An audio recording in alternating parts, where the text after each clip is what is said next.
اعوذ باللہ من الشیطان الرجیم بسم اللہ الرحمن الرحیم ان الذین آمنوا وعملوا الصالحات واقاموا الصلاة وآتوا الزکاة لهم اجرهم عند ربهم ولا خوف علیہم ولا هم یحزنون۔ ترجمہ: جو لوگ ایمان لائے اور نیک عمل کرتے رہے اور نماز پڑھتے رہے اور زکوٰۃ دیتے رہے، ان کو ان کے کاموں کا صلہ خدا کے ہاں ملے گا، اور قیامت کے دن ان کو کچھ خوف نہ ہوگا اور نہ وہ غمناک ہوں گے۔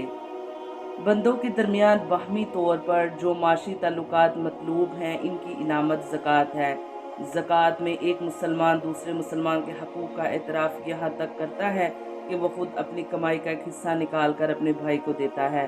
جو دین حقوق شناسی کا ایسا ماحول بنانا چاہتا ہو، وہ سود کے دولت پرستانہ طریقے کو کسی طرح قبول نہیں کر سکتا۔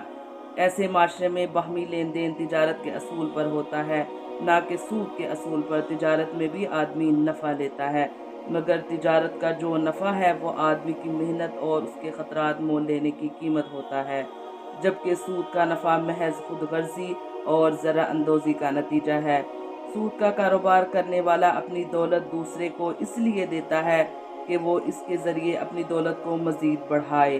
وہ یہ دیکھ کر خوش ہوتا ہے کہ اس کا سرمایہ یقینی شرح سے بڑھ رہا ہے، مگر اس عمل کے دوران وہ خود اپنے اندر جو انسان تیار کرتا ہے وہ ایک خود غرض اور دنیا پرست انسان ہے۔ اس کے برعکس بلکہ اس کے ساتھ اپنے آپ کو شریک کرتا ہے، ایسا شخص اپنے عمل کے دوران اپنے اندر جو انسان تیار کر رہا ہے وہ پہلے سے بالکل مختلف انسان ہے۔ یہ وہ انسان ہے جس کے دل میں دوسروں کی خیر خواہی ہے، جو ذاتی دائرہ سے اوپر اٹھ کر سوچتا ہے۔ دنیا میں آدمی اسی لیے نہیں بھیجا گیا ہے کہ وہ یہاں اپنی کمائی کے ڈھیر لگائے۔ آدمی کے لیے ڈھیر لگانے کی جگہ آخرت ہے۔ دنیا میں آدمی کو اس لیے بھیجا گیا ہے کہ یہ دیکھا جائے کہ ان میں کون ہے جو اپنی خصوصیات کے اعتبار سے اس قابل ہے کہ اس کو آخرت کی جنتی دنیا میں بسایا جائے۔